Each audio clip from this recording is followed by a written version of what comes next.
Acting के पहले different jobs की मैंने जिनकी रिक्वायरमेंट नहीं थी, तो मेरी फैमिली कहती थी तुम क्यों इतनी मेहनत कर रही हो, ये ज़्यादा मेहनत है और इसमें इसका आउटकम कम है।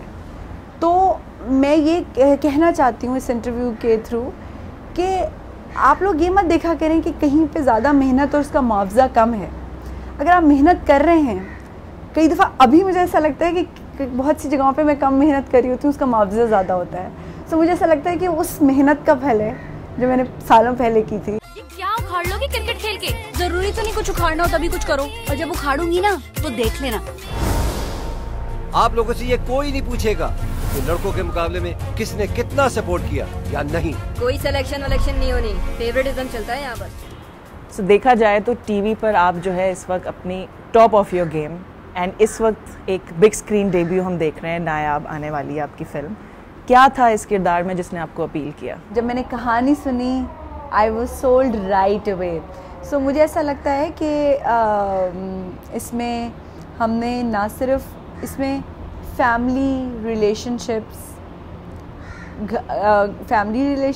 आपके किसी स्ट्रगलिंग लड़की की ज़िंदगी में अगर कोई लड़का है और वो भी ऐसी फील्ड में है, वो लड़की जो कि क्रिकेटर बनना चाहती है, तो उनका कैसा रिलेशनशिप होता है, वो कैसे डील करते हैं चीज़ों को, और ये लड़की अपने साथ कैसे डील कर रही है, अपने ड्रीम्स को फॉलो करे या उन सोसाइटी के नॉर्म्स को फॉलो करे, जो कि होता है कि टाइम से शादी कर लो, क्रिकेटर बनने का क्या करना है। So all that drama, entertainment, so बस वो सब चीज़ें थी कि मुझे लगा कि अगर मैं कुछ सिल्वर स्क्रीन पे करूं तो ऐसा ही कुछ होना चाहिए, और ऐसा ही कुछ मिल भी गया। नहीं दिखाई तुम्हें? ज़बान नहीं, दिमाग चलाओ। जिस दिन दिमाग पे कंट्रोल आ गया ना, यॉर्कर पड़ेगी सीधा भित्तों में। जैसे आपने मेंशन किया कि आप उसमें क्रिकेटर का किरदार अदा कर रही हैं, सो उसकी तैयारी आपने कैसे की उस रोल की? स्ट्रगलिंग क्रिकेटर, और मैं स्ट्रगल ही करती थी तैयारी करते हुए, because I was not really into physical fitness, जो कि उसके बाद एहसास हुआ कि भाई ज़रूरी है। तो बस सुबह 6-7 बजे उठ के, क्योंकि हमारी तो ड्रामा तो हमारी ज़िंदगी का हिस्सा है, साथ में ड्रामा की शूट भी हो रही होती थी, तो मुझको 10 बजे पहुंचना होता था सेट पे, 10-11 बजे। तो उससे पहले वाला जो टाइम होता था वो मेरा जिम का और मेरा क्रिकेट कोचिंग का होता था। सो बड़ी नई एक्सपीरियंसेस किए, वो मसल यूज़ किया जो कि अब तक वो यूज़ ही नहीं हुआ था। सो काफ़ी एफर्ट लगानी पड़ी मुझे। आपके अगर रोल्स की बात करें तो काफ़ी डाइवर्स रोल्स आपने किए हैं टीवी पर। क्या ऐसी चीज़ें हैं, लाइक कौन से एलिमेंट्स आप देखती हैं? क्योंकि जो हम वैसे देख रहे होते हैं कन्वेंशनल स्टोरीज़, तो डेफिनेटली आपके कुछ कैरेक्टर्स ने स्टैंड आउट किया है, तो there is a reason behind it. सबसे पहले तो वो मुझे क्लिक करना चाहिए। यहाँ मुझे भाएगा तो मेरे देखने वालों को पसंद आएगा। सबसे पहली तो मेरी प्रायोरिटी वो होती है। और दूसरा ये कि मुझे बुशरा अंसारी जी कहती हैं, मुशाफा कहती हैं कि यमुना तुम लकी हो कि तुम्हें अच्छे कैरेक्टर्स मिल जाते हैं, क्योंकि टैलेंटेड तो बहुत सारे और भी लोग हैं हमारी इंडस्ट्री में। तो मैं ये कहूँगी कि शायद लकी होने के साथ साथ मैंने मैनिफेस्ट बहुत किया।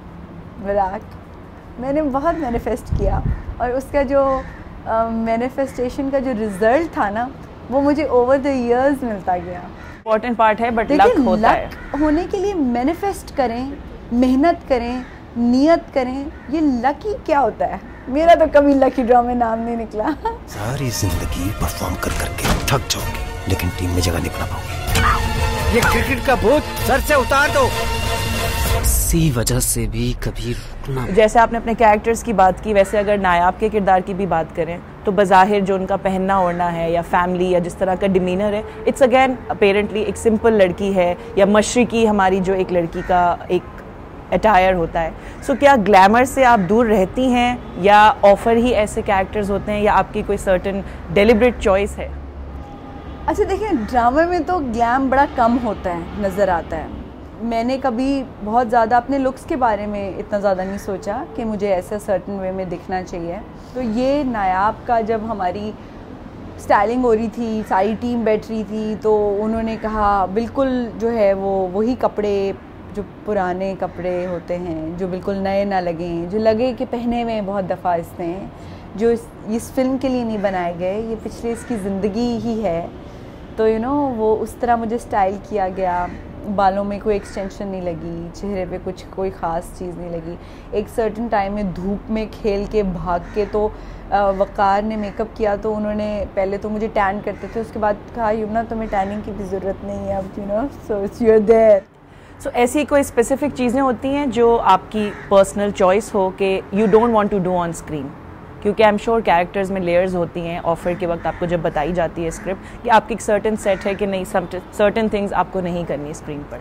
अच्छा, मुझे ऐसा लगता है कि बुराक एकदम से गिव अवे नहीं कर देना चाहिए। राइट, गिव अवे नहीं कर देना चाहिए। स्टेज एक स्टेज को एंजॉय करते जाएं, उसको पूरा कंप्लीट करें, फिर नेक्स्ट पे जाएं। बहुत सारे लोग ये समझते होंगे कि यमुना की बहुत सी रिजर्वेशंस हैं, बट जहाँ पे देखने वालों को जो जैसे अच्छा लग रहा है ना वैसे कर दें आप, सही है। टेलीविज़न के लिए जो सही है वो बहुत से लोग शिकायत करते हैं कि जैसे कि यमुना वो कोई गले लगने वाला सीन होना चाहिए था। मैं कहती हूँ अगर रिक्वायरमेंट होगी या अगर हमारी जॉब उस तरह कंप्लीट नहीं हो पा रही है इधर से, तो हम वो भी हो सकता है। बट मुझे ऐसा लगता है नए लोग थे, नए कहानी बयान करने का अंदाज़ था, नई डायरेक्शन थी, नई स्क्रीन थी, एहसास भी वही है, मोहब्बत का, लड़ाई का, वो सब पुराना है, सब चीज़ पुरानी है। क्या वजह होती है कि हम बहुत ज़्यादा आसानी से और बहुत फ्रीक्वेंटली आपका इंटरव्यू नहीं कर पाते? मुझे ऐसा लगता है कि बुराक बात करने के लिए मेरे पास कुछ अच्छा मटेरियल होना चाहिए। अदरवाइज़ प्रोजेक्ट्स के हवाले से तो सारा साल बात होती रहती है। हर कोई जिसका जो जी चाहता है वो लिखता है, जो जी चाहता है अच्छाई या बुराई बोलता है, लिखते हैं। तो बस ठीक है, हम खामोशी से सुनते हैं, देखते हैं, अपना काम करते हैं और आगे बढ़ते हैं। तो अपने फैंस को या जो आपको डीएम्स, आपके फ़ैन पेजेस जो इतने सारे हैं, उनको रिस्पॉन्ड या इंटरेक्ट करती हैं सोशल मीडिया पे? मैं बस वो इतना प्यार करते हैं कि मुझे ऐसा लगता है कि मैं इनको कैसे गिव बैक करूं। गिफ्ट्स भिजवाते हैं, सेलिब्रेट करते हैं, पता नहीं बुराक क्या क्या करते हैं। और मैं कहती हूँ फल्ला तुम लोग मुझे प्यार करते हो ना, मेरे लिए यही बहुत है।